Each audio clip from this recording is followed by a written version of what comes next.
everybody, it's Rayne, and today we have a special episode where I'm going to be dyeing up these two skeins of hand-spun yarn, and we're going to see how they turn out. Both of these skeins are a wool mohair blend, non-superwash. This first one I have here is fingering weight yarn that it will eventually become socks for my husband. And we're going to use a combination of 3 different colors for this skein. Baby Blue Eyes from Dharma, Scarlet from Jacquard, and Black from Jacquard. They are all 1% stock solutions. I will link my acid dye mixing video up in the eye in the corner now if you would like to check that out on more information on how I get accurate dye stocks mixed. The first thing I'm going to do is take 15 milliliters of Scarlet and add that to 75 milliliters of water. I put that into a squeeze bottle, and then I just kind of put my red in 2 of the corners, and I really wasn't happy with this red. The saturation was way too low, so I went ahead and just went in with the regular 1% stock solution dye.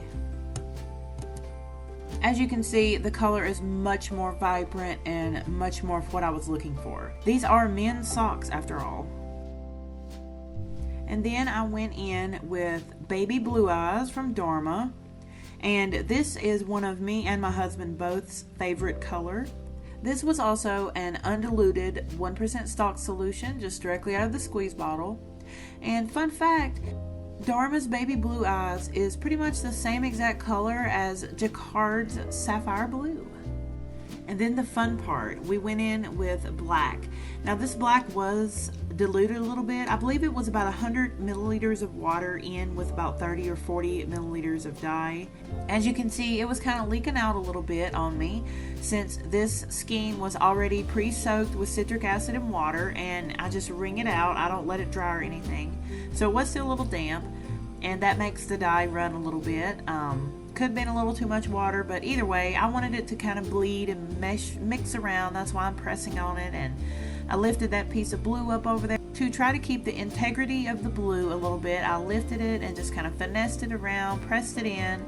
I wanted them to kind of mix and meld together and be uneven and gray in spots. And then I wrapped it up in my cellophane underneath, and I put it in my steamer pot for 20 minutes. So I went ahead and took that leftover black dye, added some water to it, and threw my DK weight skein in that dye bath. And y'all, it made the most beautiful light gray you've ever seen. It was absolutely beautiful. This is like my favorite color right here. And here is back to our other skein that was on the stove. I went ahead and took it off the heat, put the lid back on it. It was good to go. I'm pretty sure the acid dyes had already set, so it was good to go, and we were ready to work on our other skein. So I just put this on medium heat on 2 burners on my stove and just let it set for a little bit. I didn't even add any acid or anything. I just let the dye kind of do its thing and soak into the fiber. So as with most non-superwash wools, this is what my steamer pot looked like after I steamed that first skein. And if you think about it, we used a lot of black and then red and blue. Red and blue make purple, so a purple black would be perfect because black dye has a lot of purple in it as is. So I just went ahead and stick the edge of that skein in there and figured we would just use all that leftover dye water and make a dip dye skein. Now with dip dyeing non-superwash wool, you do have to have a lot of patience and just keep taking it easy, adding a little more dye here and there if you need to. Since this was left over, I did end up adding quite a bit more black by Jacquard in here to get it the color that I wanted. I did have my heat on at this point, medium high, and I went ahead and started dipping it in to start the dip dyeing process. So I pretty much just kept dipping it in until I was happy with the middle section. Not thinking about the black section at the end. I added a little more acid to try and get that middle section where I wanted it. So I stirred that around and just kind of added a little bit more. And I didn't take any measurements, anything like that.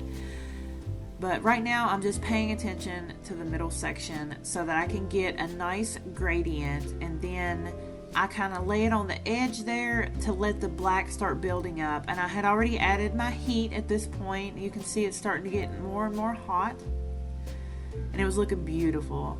Absolutely loved it. This was a really fun dyeing process, and I definitely want to do more in the future.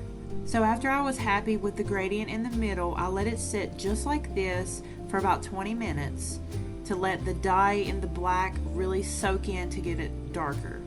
And here's 20 minutes later. As you can see, our dye bath is starting to clear down there at the bottom, and our gradient is looking fantastic.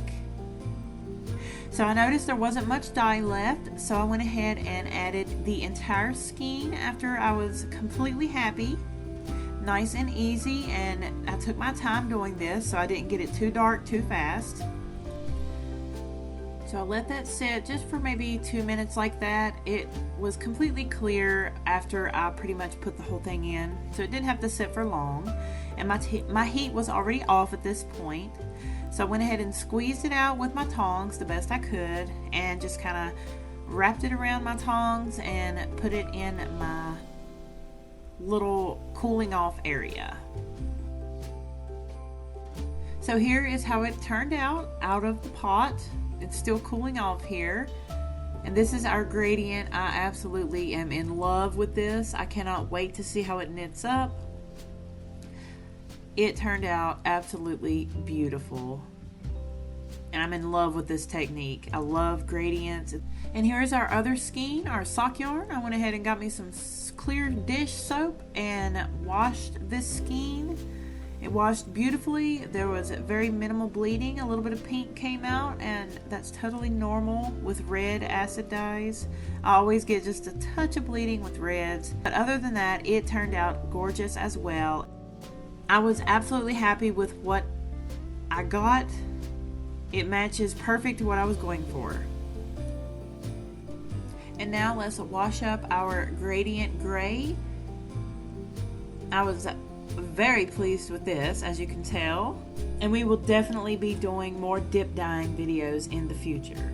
I can't wait to do some on some comb top and see how that turns out, see what it looks like spun up and everything. But I was so happy with this. It didn't bleed any, as you can see, because all the dye was exhausted from the other one, and I was very happy with this. Here it is while still wet. Very beautiful, nice and stark contrast. And let me go ahead and show you what they look like dry. So here is the finished dried skein of our gray gradient.